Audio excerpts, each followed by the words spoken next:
Hello student, काल आपण स्वराज्याचा कारभार या धड्याला सुरुवात केली होती आणि त्यामध्ये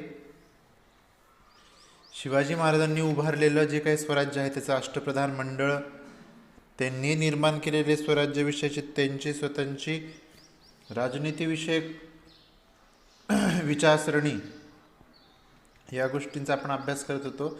आज आपण त्यातल्या पुढच्या भागाकडे वळणार आहोत, ते म्हणजे त्यांनी तयार केलेली लष्करी व्यवस्था, हेर खाते. आता आपण महाराजांनी तयार केलेली जी काही लष्करी व्यवस्था आहे, म्हणजे युद्धातले जे काही सैनिक असतात त्या सैनिकांविषयीची माहिती आपल्याला घ्यायची. त्यांची कशा स्वरूपामध्ये त्यांनी विभागणी केली होती, कसे त्यांनी स्वरूपाचे अधिकारी नेमले होते, त्यांचा आपण अभ्यास करणार आहोत. पहा, लष्करी व्यवस्था महाराजांची जी काही आता ही जी लष्करी व्यवस्था होती ही दोन विभागांमध्ये होती.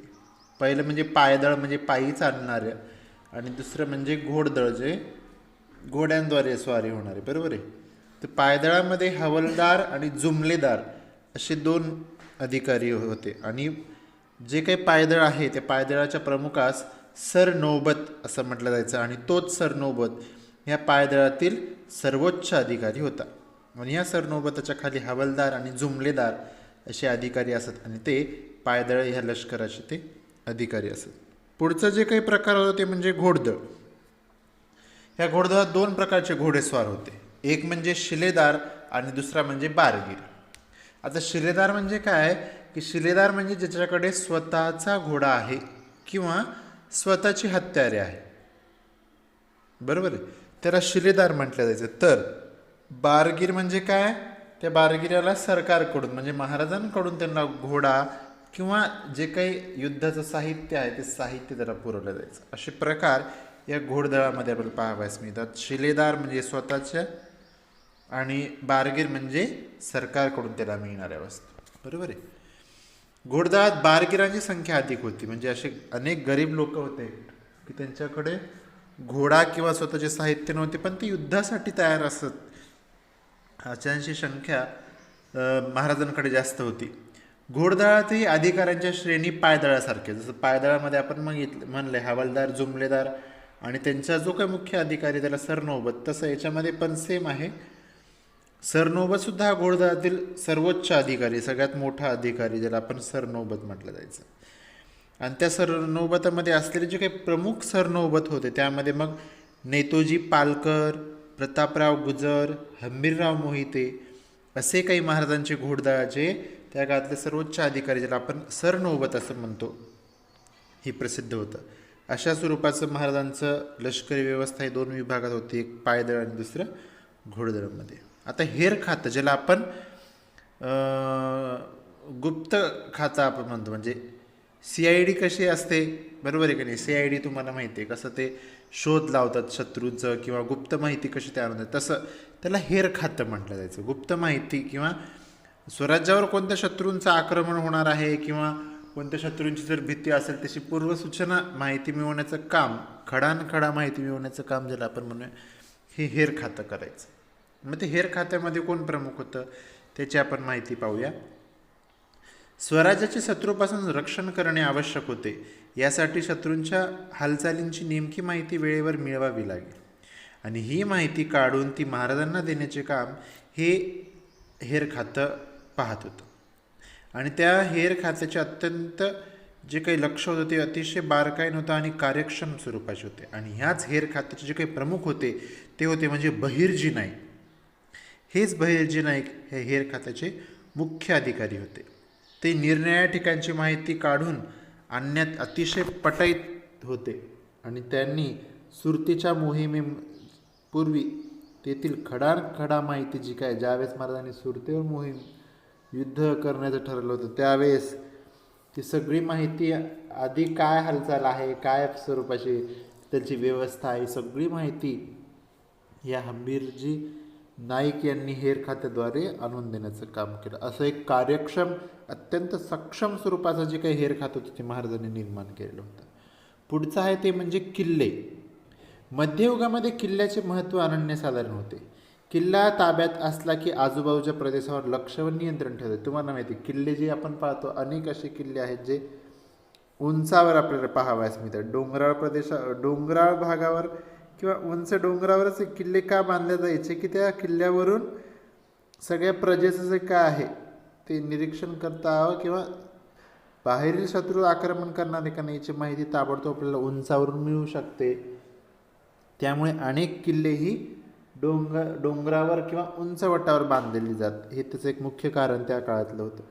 म्हणजे आजूबाजूच्या प्रदेशावर लक्षही ठेवता येते आणि प्रजेवर नियंत्रण आहे.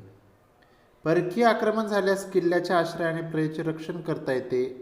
किल्ल्यावर अन्नधान्य म्हणजे जे काही युद्ध असणार आहे ते युद्ध उपयोगी असणारे जे काही साहित्य आहे किंवा दारुगोळा आहे, शस्त्रास्त्र आहे, याचे साठवण करता येते, त्याचा साठा करता येतो. स्वराज्य स्थापनेच्या कार्यातील किल्ल्यांचे महत्त्व आज्ञापत्रात त्यांनी सांगितले की हे राज्य तर तीर्थरूप थोरले कैलासवासी स्वामींनी गडावरूनच निर्माण केलेले. असं महाराजांचं जे काही वाक्य आहे, वक्तव्य आहे, ते आपल्याला स्वराज्याच्या आज्ञापत्रात आपल्याला पाहायला मिळतं. त्यामुळे किल्ल्यांचं महत्त्व अतिशय महत्त्वपूर्ण आपल्याला महाराजांच्या काळात पाहावयास मिळतं.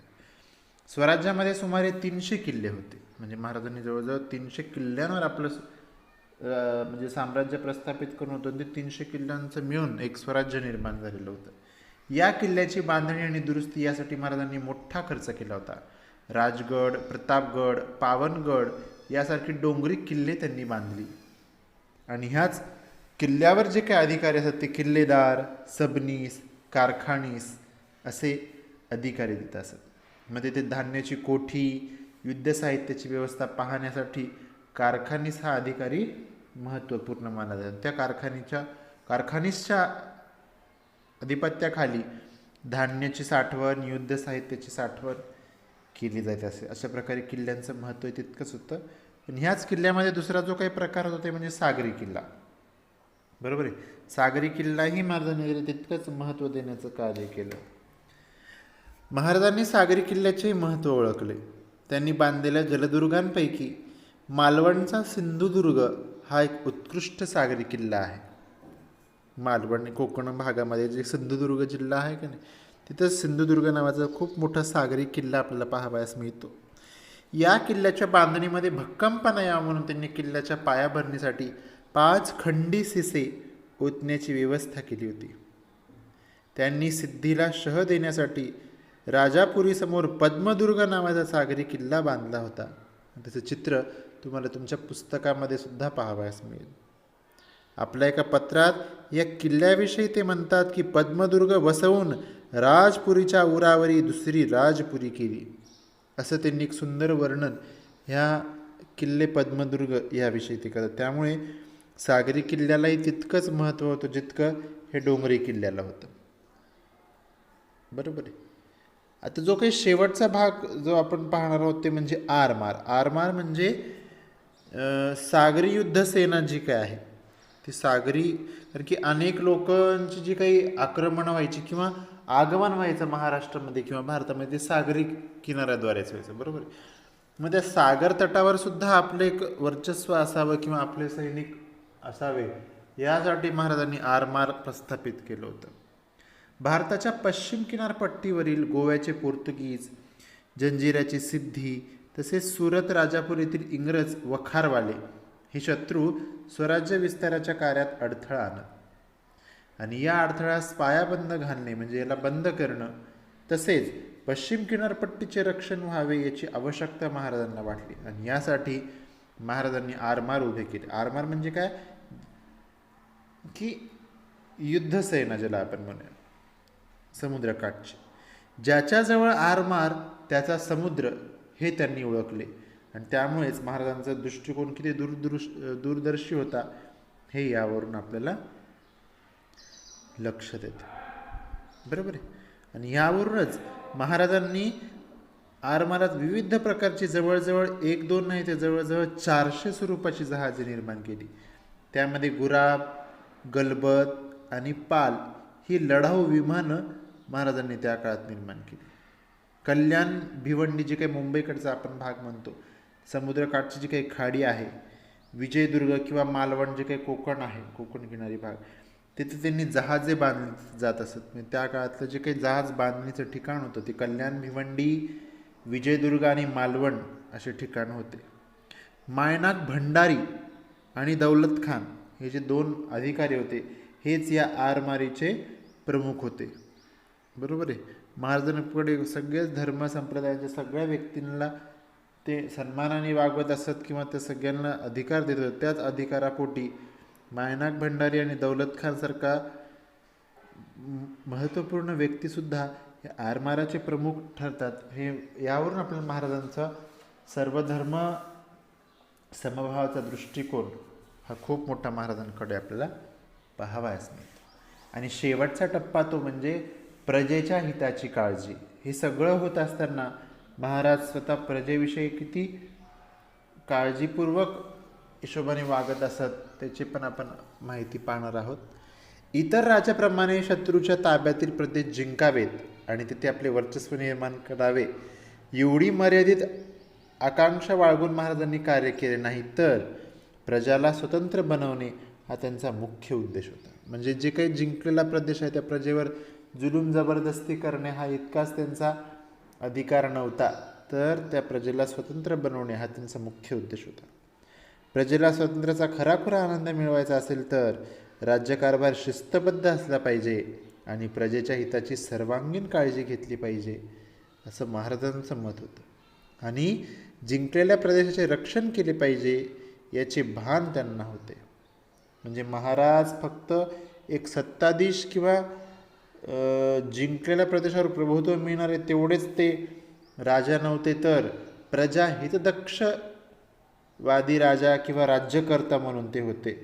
आणि ह्याच त्यांच्या ह्या राज्यकारभारून आपलं एकंदरीत स्पष्ट होते की महाराज फक्त